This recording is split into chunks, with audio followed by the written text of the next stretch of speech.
So tonight, Don is going to share his story from when he went into the Marine Corps, and then he'll probably share a few other thoughts with you throughout this, and then I'm sure that he's going to sing God Bless America for you.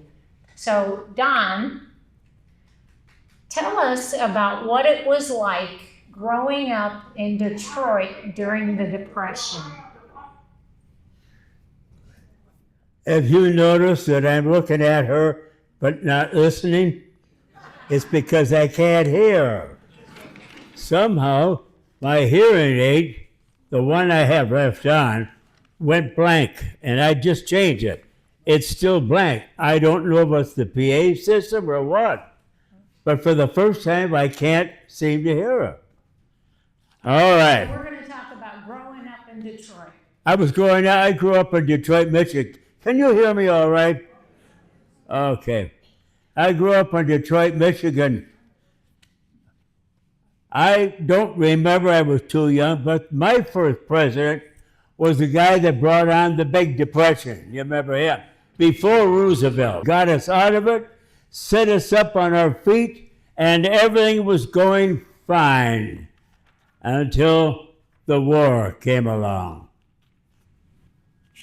So Don, we're going to go right there to on the next slide. So where were you when you first heard about the attack on Pearl Harbor? The three of us? Mm-hmm. Yep. We had an old car in front of the house. It was December 8th, the day after Pearl Harbor. He had not declared war yet. And we were sitting there listening to the big bands. We love the big band. I wish we could get him back. Very good. We don't have him. We're sitting there, and then all of a sudden, Roosevelt came on. Our hero. Took us through the war. His son Jimmy was my regimental commander for quite a while. Then all of a sudden, I noticed that he wasn't with us. And someone said that the old man had called for him, and we never saw him again. We don't know what he did, where he put him. Well, Mr. Roosevelt came on, and this is what he said. Yesterday, December 7th, 1941, a date that will live in infamy. United States of America was suddenly and deliberately attacked upon by the naval and armed forces of the Empire of Japan. I interpret the will of Congress and of the people. We shall gain triumphant victory, so help us God. And you know something? Y'all know. We did it. We did it. So Don, that inspired you, and it made you go down to the recruiter's office. Come on over. It made you go to the recruiter's office. Do you remember going to the Federal Building? Are you talking about my mother? No, going to the Federal Building. Going to the Federal Building. Mary, do you want to be on? Running. I don't know what you're saying. When you went to the recruiter. Well, the first thing I did was say I was going to get up in the morning and, yes. Oh. Why didn't you say so?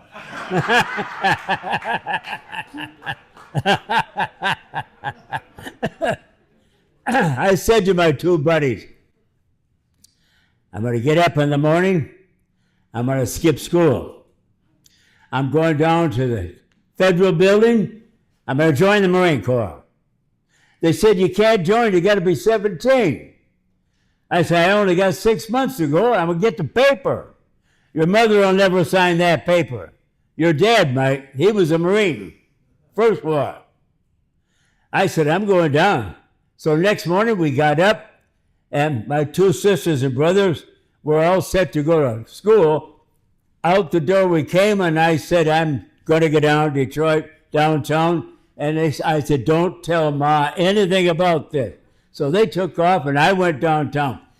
I was so excited that I ran all the way. It was at least a mile. I ran up that building, and there was a gunny sergeant in the door. And he looked at me and he said, what's going on with you, young man? I said, I want to join up. He said, how old are you? I said, 16. He said, I can't take you. You got to be 17. When will you be 17? I said, in 6 months.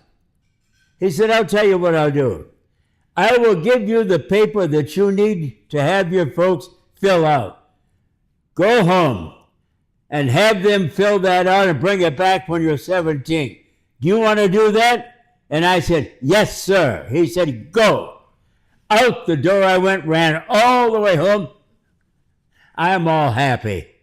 I walk in the back door, and the kitchen's there, and my mother was a good cook. And she's there, and she said, what are you doing home? And I said, oh my gosh, I forgot. I said, Ma, I'm going to be a Marine. She said, your dad was a Marine. I went through a war. I'm not going through this. I'm not going to put up with this again. Throw the paper away. Go on back to school. I went in the front room, opened the buffet drawer up, stuck the paper, covered it up, shoved it back, and went on off towards school. I didn't quite make school, but I headed that way. 6 months later, family had a get-together. My dad was there. I didn't have a good father, but he was there. I went and got the paper, and I brought it out. He said, what do you got in your hand? I said, I've got the paper. I'm going to go in the Marine Corps. He said, give me a pen. So I gave him the pen. He signed it. He said, Vera, come here. So my mother came in, signed this paper. She said, what is it? The boy's going to be a Marine. He's going to fight the war. She said, I thought I told you to throw that away, and I told her, I'm sorry, I didn't do it. La-di-da. She said, my dad said, Vera, let me tell you something.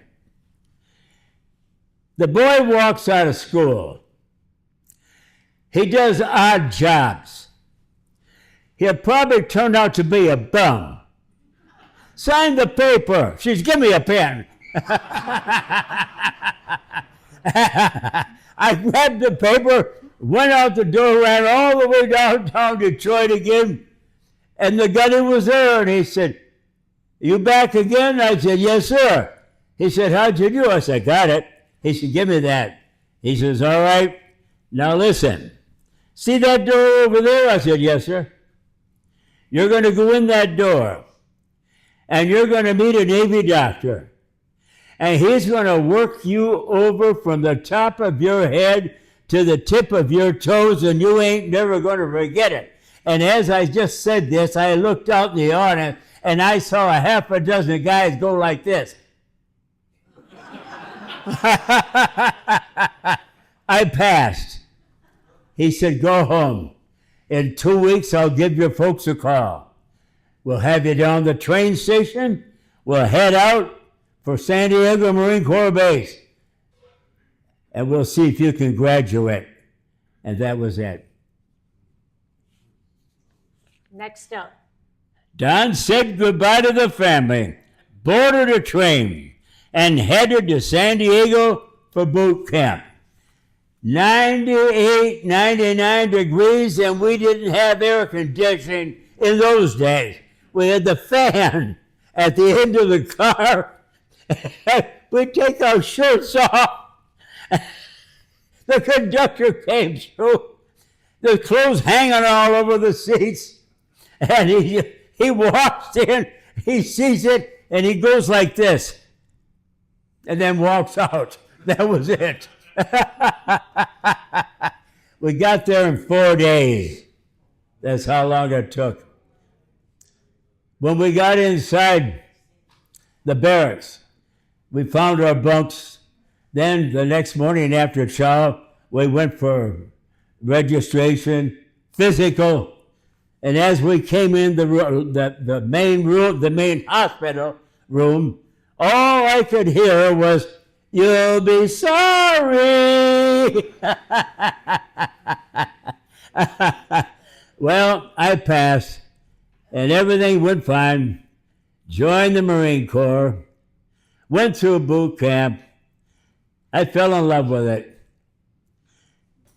But I got to tell you, our sergeants and our instructors were guys that had a lot of time in, because it was a while before the first war, after the first war. They were just anxious to train us. And all I could hear and all I could remember was heading for the medical building. "You're going to be sorry." But they're in. We went through a physical. It was really something. Well, we got assigned to a company. Our company got together. We went over to New Zealand, next to Australia. We formed an outfit called the 2nd Anti-Tank Battalion. We knocked out tanks, is what we were trained to do. But the problem was, in the island, like Guadalcanal, the heavy equipment bogged down in the mud. And these half-tracks would just dig right down deeper. They broke us up. They broke the Raiders up. They broke the paratroopers up. And we formed the 5th Marine Division, my outfit, the Spearhead Division. We were designed to take the island of Iwo Jima. That was our job. We did not know where we were going. We never heard the name until we hit the beach. The morning before we hit the beach, we had chow. I don't know where they got it from, but we had ham and eggs. Now, I said to a kid next to me, I said, "Hey, buddy, what's with the ham and eggs? We always had eggs. We never had ham." And he said, "Graves, use your head. What do they do with convicts before they execute them?"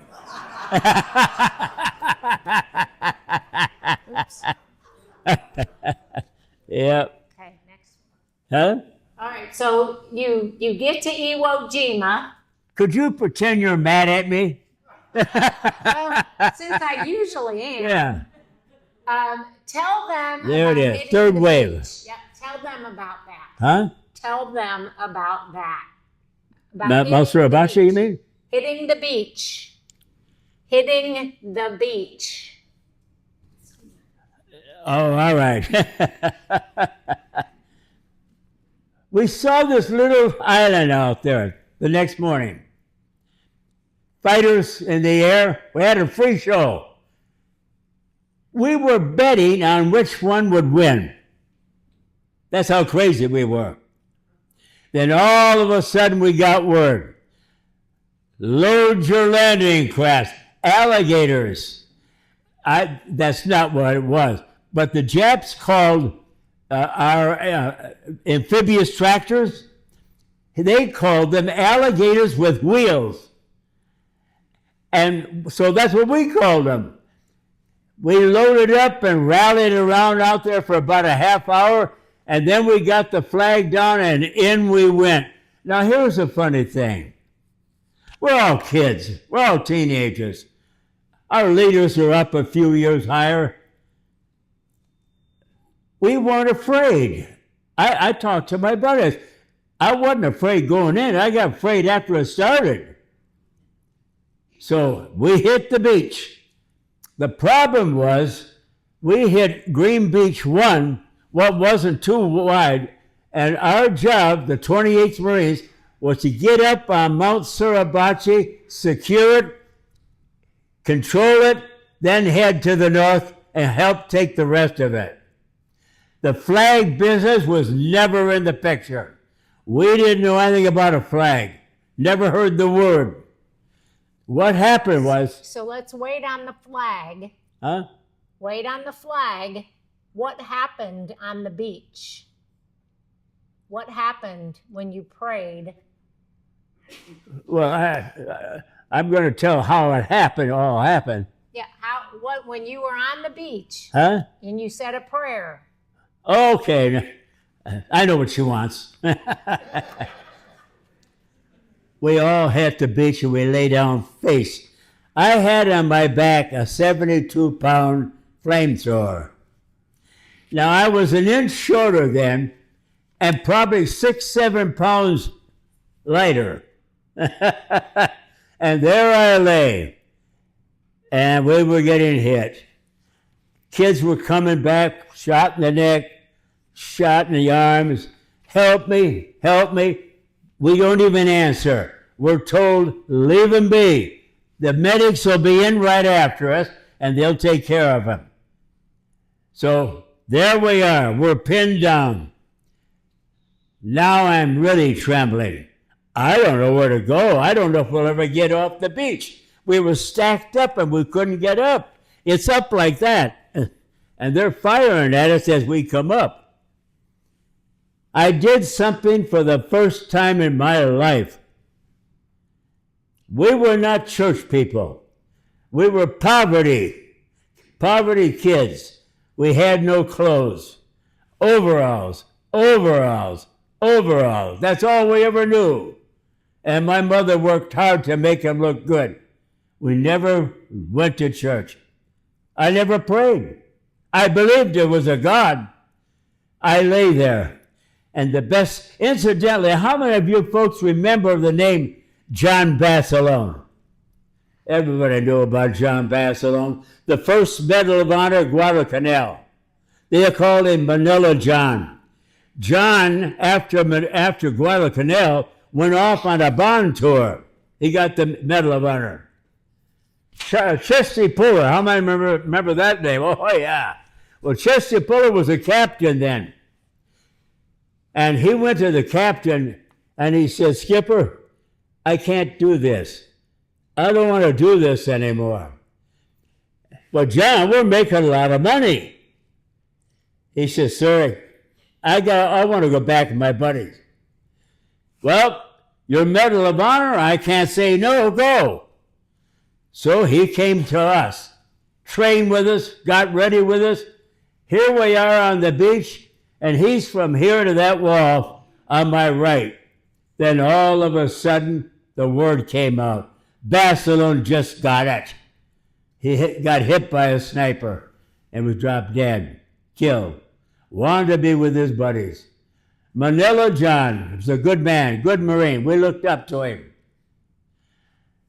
Well, we had to get off that beach. We had about 65, maybe 75 feet to go to get up on top. Right up there, 575 feet away was Mount Suribachi. To go up it was another 575 feet. We had to take that.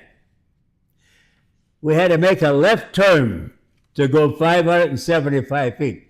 We got to the base 3 days later. 575 feet.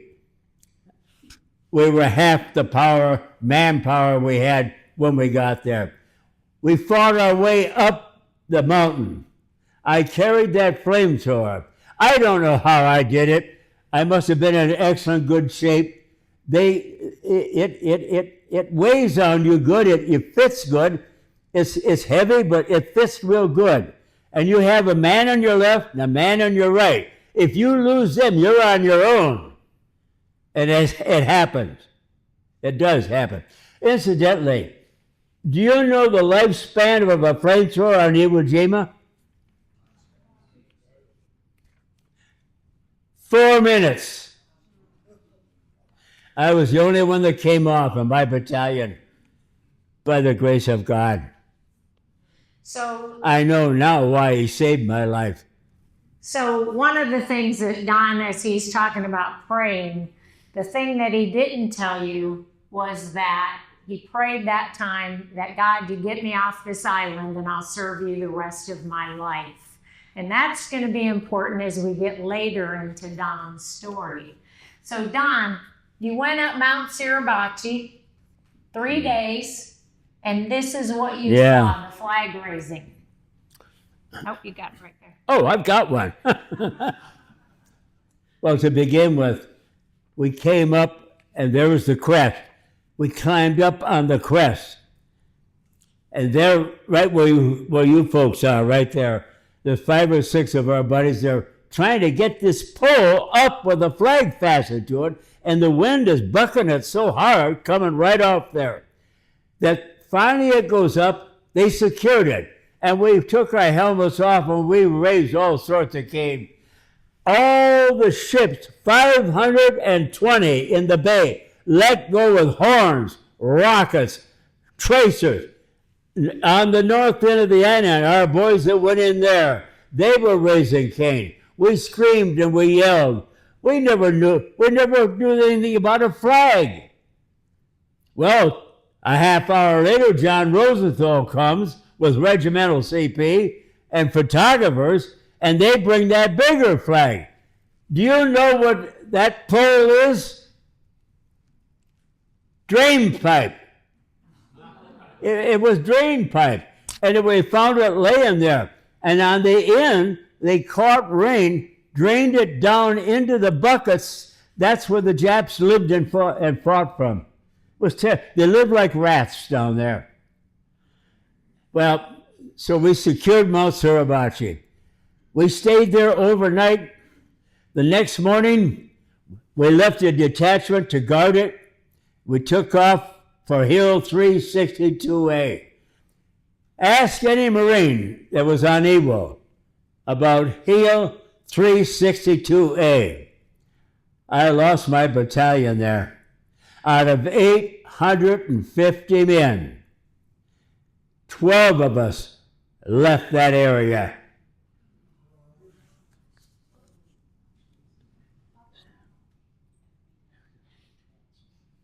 Go back to sniper. Yes. You want to tell them the story about the sniper? You just showed me a picture of a rifle, a sniper's rifle. Yes. They can see. Oh, I see. Let me turn around here. No. There he is. I have one of the rifles at home right now. So tell them about your experience with a sniper. Tell them about the foxhole and the sniper. Here, let's go to the next one.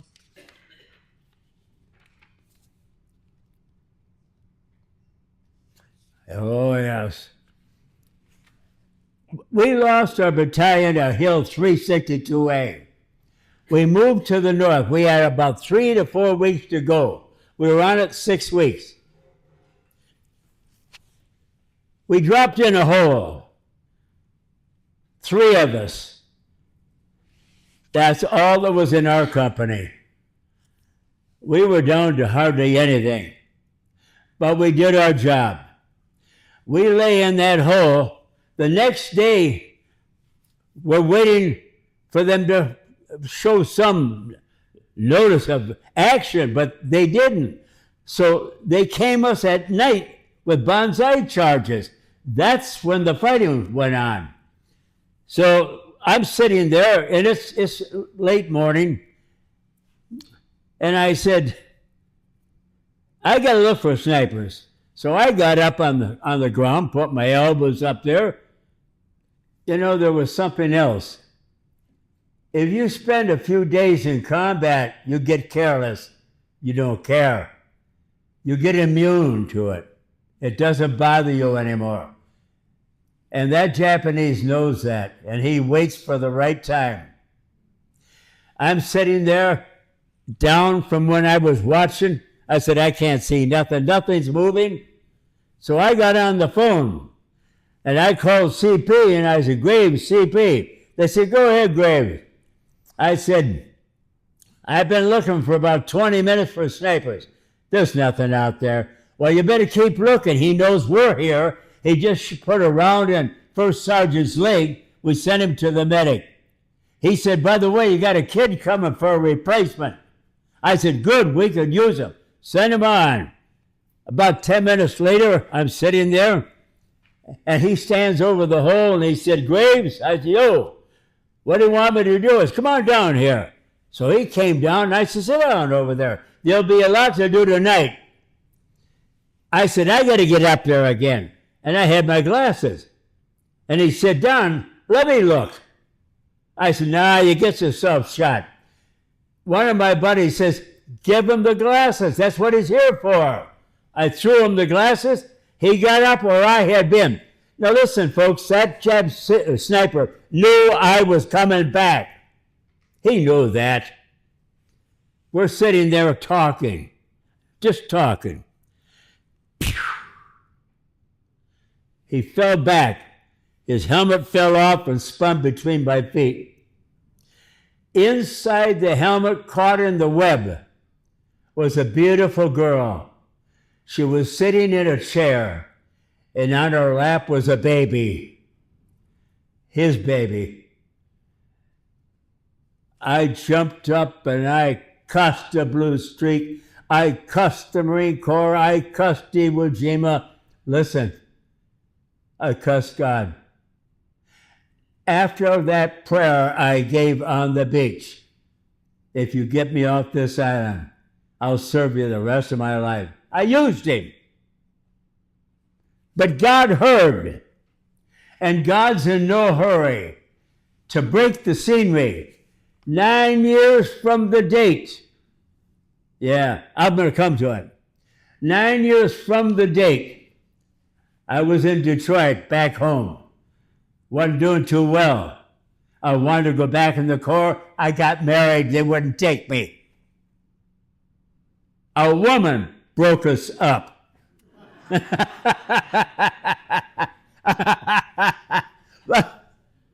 So before you go to Billy Graham, let's get off the island. Before we go to 9 years later, let's get off the island. Tell them about this. This is when we left the island. Right. You know, hit the beach with 310 men to begin with.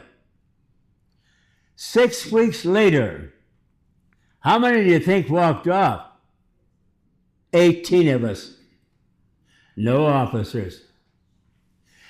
We went down by our cemetery, which was at the foot of Mount Suribachi. They're gone now.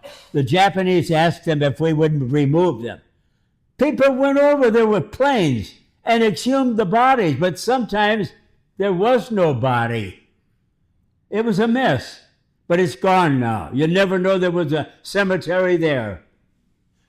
We met at the gate of the cemetery, and our regimental commander, our battalion commander, was blown to bits by one of our own artillery pieces, short round, and took some men with him. The only officer that talked to us was the general. He said, men, I want you to form a line here. I want you one by one walk through that cemetery, and I want you to say goodbye to your buddies and your officers. Come out. We'll plan a formation, go aboard a Higgins boat, get on our transport, head back to Hawaii, and we'll get ready for the Japanese. Do it.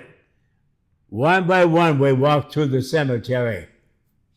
I noticed every Marine that walked in stopped, and on the left side was a paper like this, pinned to it, and it was writing on it.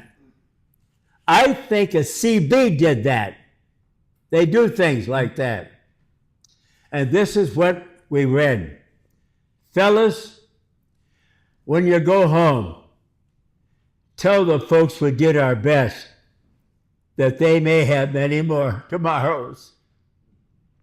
Folks, you're the people that letter was written to. When you go home, tell the folks we did our best, that they may have many more tomorrows. Not a dry eye in that line.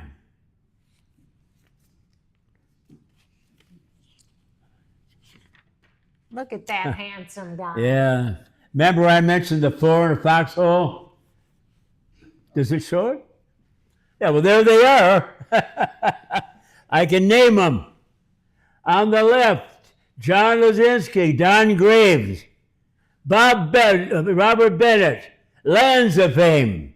We're the four in our company that made it. There we are. Then they sailed off. He was in the background. Sailed off and went Pardon? on to occupation of Japan. I can't hear you, Mary. I know you can't. It's all right. Then we fast forward 9 years. Oh my goodness. 9 years later. Well, let's make it short and get to something a little more important. Believe me. We got off the island. We got ready for Japanese. They surrendered. Every available veteran, Marine, Navy, Air Force, doesn't matter. We went to Japan and did occupation for 3.5 months. And then we came home and we went home to our families. I was a bad boy. You know, we were all a bunch of kids that joined when I joined. We did bad things. We drank a lot. We caroused around a lot. We raised Cain. We got in trouble with our family. They didn't understand us. We didn't understand them. One day I went on a fishing trip. The walleye pike in Wisconsin, the walleye pike was supposed to be hitting. We couldn't catch a one.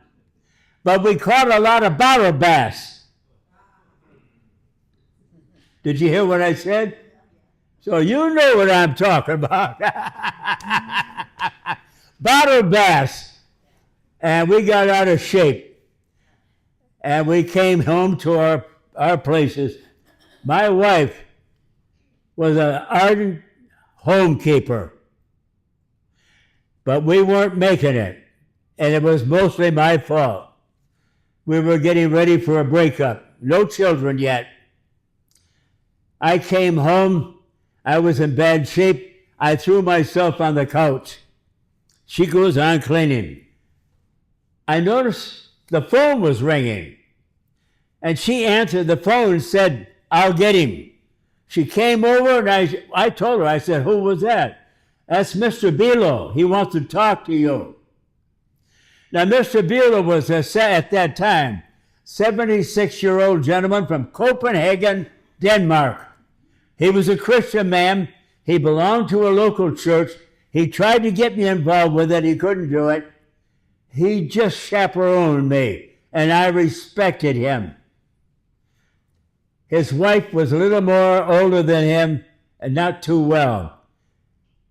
I said, "Mr. Bilo," I had up my phone. He said, "Donald, I'm going to talk to you. I don't want you to say one word." I said, "All right, sir." "You are a mess."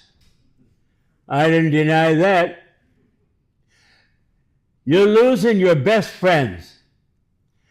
You're going to lose yourself, and you can't do anything about that. And you're going to lose your wife. Would you take my wife and I to a Billy Graham evangelistic meeting down the way to Oshkosh, 16 miles down Lake Winnebago in Wisconsin?" You know what I said? "I'll get ready and be right there." Just like that. We went, my wife and I picked them up. We walked in. Now, everybody knew me as a singer. That's it. When I walked in that door with this couple, my wife, I could feel them saying, "There's Graves. Let's pray for him. Let's pray. Let's hope he'll get saved." I could feel them saying that. And we went over and they put us in the front seat, just like you're sitting. And the movie came on. And Billy came on. And he said, "You are not your own, above the price. And that price was Jesus Christ. What are you going to do with Christ in your life? You know you're a mess. You know you're going to die if you don't straighten up. You're going to lose everything. You need Christ now. You come. You come. I thought he hit me right in the face. I looked like this. I said, I didn't call for this. I fell right down on the floor. I cried like a baby. My wife sat there and didn't know what to think, I'm sure. And they gave an invitation. And they were walking forward to receive Christ. I said, if I get up on my feet, I'm going to go over there. I got up on my feet. I know this sounds silly, folks, but I heard it.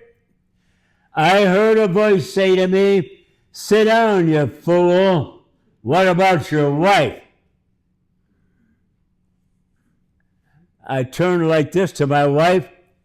She looked up, got up, walked over and took my hand and said, let's both walk up. And we did. And received Christ. And God worked on me. He put me in the ministry, preaching and teaching the Word of God. There's nothing else. I had 5 churches. I had my last church at 82 years old. I don't regret a thing. I know where I'm going. I don't deserve it, but I got it. How about you folks? I'm waiting for it. Let's hear it. Amen. That's my story about my spiritual life. God is good to me. And guess what? Can I tell him? Sure. I said one day, I've been going all over the country, speaking, preaching, in spiritual meetings. I said to Mary and my family, the day is coming when Donald Trump's going to ask me to be with him. We got it how long ago? A few days ago? A few days, about a week. You want to tell him? About a week ago, I got a call from a representative out of the White House and invited Don to come be present when the president speaks on the 4th of July. Yeah. I have a question for Donald Trump.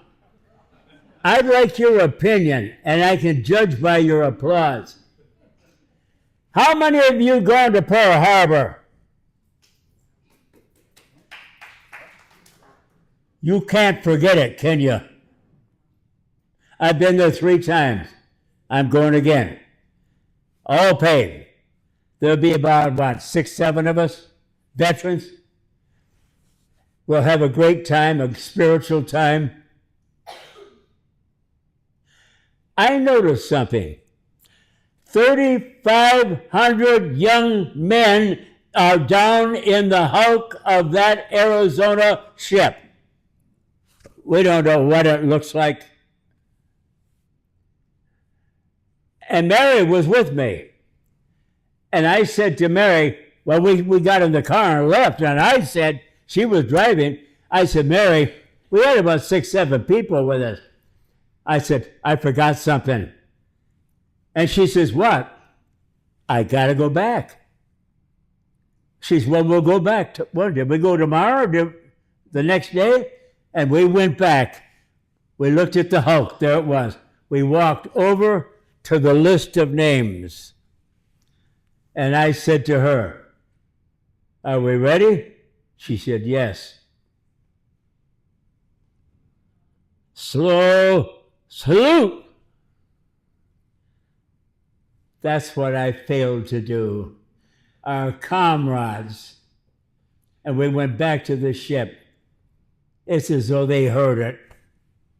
And he got a kick out of it because These high school boys need to go there. I outranked And that's him. why I'm going to ask Donald Trump. And he got Can't to we tell work me- some way to send them there just a day and a half, 2 days, and let them see what 3,500 young boys and young Marines did for their country? Yeah. Yeah. He did get a kick out of telling the senior master sergeant to salute. because he's a corporal, so. He likes to tease me, he tells me not to confuse my rank with his authority. You think that I should tell him a couple of funny things that happened? Yeah, sure. You want to tell him about hot chocolate? Yeah, well, There is humor and more, as Don will you tell know, you. young fellas, they drink hot chocolate, not coffee. So, and I loved hot chocolate. I don't drink it now. I drink coffee. But we're all sitting there, and I said, you know what? I feel like hot chocolate. Now, the Japanese are right out there. So we had ration bars. Some of you fellas know what they are. Chocolate ration bars. They're bittersweet. So I said, let's pitch in our bars. So we pitched them in. We had 3-4 of them. I diced them all up, chopped them, put them in my helmet, and poured water in. And I lit demolition fire underneath in it, and we sat back, and you know, I failed to think about what might happen. Well, it happened. And we're sitting there talking, and all of a sudden, one of my buddies said, one of those four says, geez, does that smell good? I never realized, but the Japanese probably said the same thing, because one of them yelled out and says, hey, Marine, very good chocolato. You bring chocolato here. I said, if you want chocolate, you come and get it. Oh, no, you bring here. That's the hot chocolate story. You want to sing? Yeah. You want to sing? God What do bless- I want to do? Sing, God Bless America. Okay. Another thing that I've been tagged with. During the war, how many of you remember Kate Smith? Oorah! The 200-pound lady. What a voice. What a singer. She got that song from the author, and you know who he was? He's the man that wrote White Christmas. And he said, Kate, I'll see what I've got. I'll be back in a couple of weeks. She had a radio show. Beautiful. And he brought her to her. He said, there you are. And she got it all arranged. Take your phone today, sometime, and put down Kate Smith. That's all you got to do. And she comes right on. God bless America. Yep. Want to stand and sing it? Let's do it. You don't need this. All right.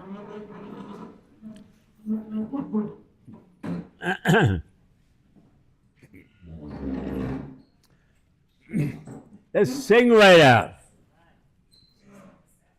God bless America, land that I love. Stand beside her and guide her through the night with the light from above, from the mountain to the prairie, to the ocean, wide we from. God bless America, our home sweet home. God bless America, our home sweet home. God bless you. Thank you. All right.